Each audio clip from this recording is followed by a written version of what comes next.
That is James Mennie. He is over at the Montreal Gazette and back in his regular time slot. Jim, how are you today? I'm a little sultry. It's a little bit warm outside. Yeah. But apart from that, I am following the advice of the voice of reason of Quebec today, Bernard Drinville, je veux dire, and I am remaining hydrated. Oh, good for you. Good, that's good. That's who you want to follow. You're always a little sultry, by yeah. the way. Jim, are you better today than Doug Ford? Oh man, Doug Ford. I got to tell you, What? this has been bubbling up. It's funny you mention that because this has been bubbling up inside of me all day. I'm looking at the coverage, scandal, the Greenbelt scandal. This is it. Doug Ford is fearless prediction, guys. Doug Ford will cruise to a third term as Premier of Ontario. Okay? Because for the same reason he won in 2022 with that virtually zero turnout, because stuff like this makes people like me and people in my business hop up and down and say this is unacceptable. I got to tell you, and I've come to terms with this, all this is going on right now, Ontario hasn't even looked up from its phone. Okay? Well, it depends on which camp you're in. The environmentalists are freaking out. Yeah, but they were freaking out at the beginning. Yeah, and they topple governments every other day. Right, exactly. Fair enough. The people making the money off guys, it. if I'm taking this tone, but it's so frustrating because half the stuff we talk about on this show, about any political party, about any political candidate, even 10 years ago, it would have been doom. And it wouldn't have been, oh, you're over the top. No, they would have been finished. They would have resigned, whatever. Yeah. Now it's Tuesday. Everything's cool. Yeah. Okay. He did say today, what was the most he conceded that they'd at least review. relook at the plan, review Yeah. it, right? That was it. Yeah, Okay. That's right. After everyone's shrieking for everyone else's head. But this is it. I don't even think that was his idea.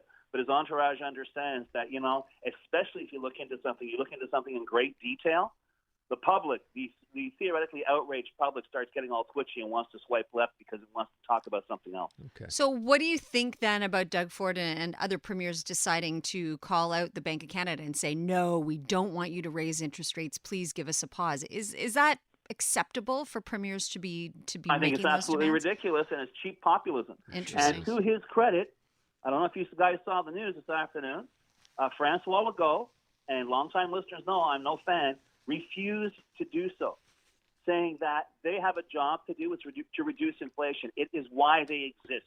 We may not like it. It's caused a lot of pain to Quebecers. It will cause pain to Quebecers, but they have to do their job. And any politician, as in Doug Ford, as in BC Premier David Eby, as in PQ leader Paulin Plamondon, turns, oh, you've got to tell them to give us a break, blah, blah, blah, blah, blah. And he knows better. Saint-Pierre Plamondon knows perfectly well that this is not how it works.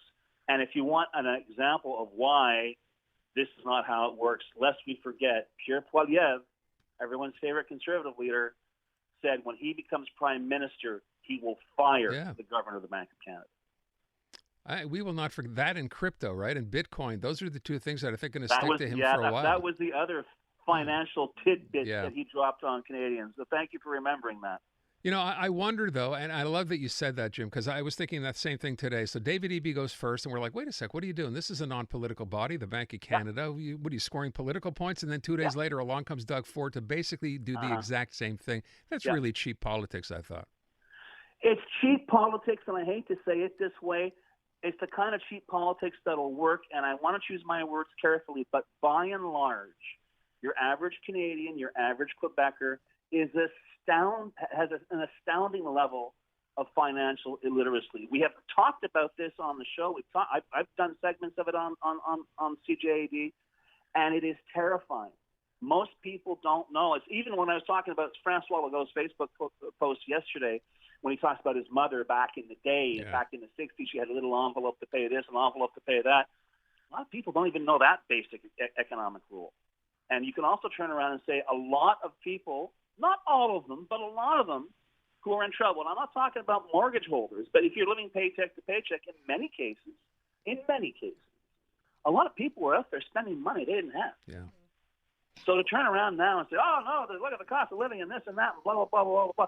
Sorry, I understand for mortgage holders, especially if you're coming up for renewal, especially if, you've got a variable rate. you're kind of sweating bullets. I think tomorrow anyway, they're just going to hold it at 5%. I don't think they're going to jack it up because I've seen no sort of like suggestion elsewhere. Okay. But all that said, come on, politicians are supposed to lead. They're not supposed to mislead. And that, as far as I'm concerned, are what Saint-Pierre Plamondon, EB, and Ford are doing, and they know they're doing. Is Tiff Macklem paying attention at all, though? Is he hearing the premiers and going, okay, maybe I will hold? Hell no. What does he care? Yeah. They didn't hire him. You know what? As you ask that question, I think to myself, imagine, Jim, there's no movement tomorrow, and most economists think there won't be. The rate will stay there. They'll take so credit. Then, exactly. They'll look back and see, we asked for nothing to happen, and nothing did. We applied Way to pressure, and he bowed to the pressure. Look how good we are. I mean, it's really pretty awful, but anyway. You know what's really scary? Yeah. You guys are starting to sound like me. Jaded? That is a bit scary. I like that. Good point. That's my favorite thing about you, though. I want to ask one last thing because I'm going to lead into the question of the day, which is coming up. You heard Mark Tanguay now suggest that apparently the Liberals have decided to come out of their self-imposed coma and become a lot more active and start criticizing the government. I wonder what you make of all that. It's kind of funny that we see Mark Tanguay, who is talking about, being, we have to reinvent ourselves, we can't be the way we were, is in fact going into the tickle trunk in the attic upstairs, dragging out the old let's confront Ottawa. It wasn't just the Péquists who used to confront Ottawa. If you're a good Quebec nationalist, if you're a smart Quebec politician, you blame Ottawa for everything. And it's never enough money or it's too much interference. God rest him. Robert Bourassa always used to play, the profitable federalism thing.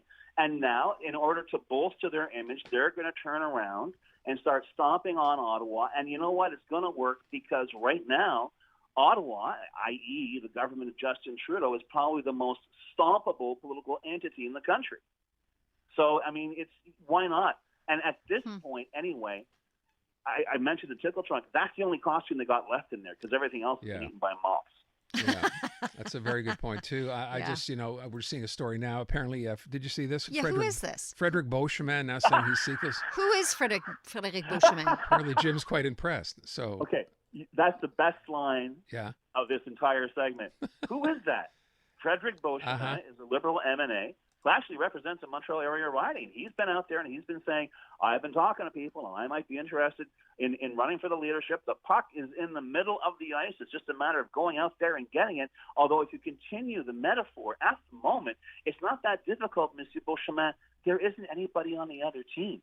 It's a thorny crown that a lot of people are very hesitant to grab. But if you've got the gumption, you go for it, my friend. He's from Mauricie, by the way. I've never heard of him before. Sorry, Monsieur Beauchemin. I can't.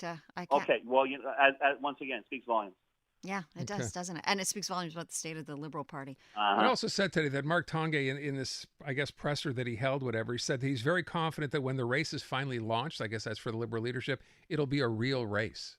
I don't even know what that means. They're not going to anoint someone. That's what it means. They're going to have a real race.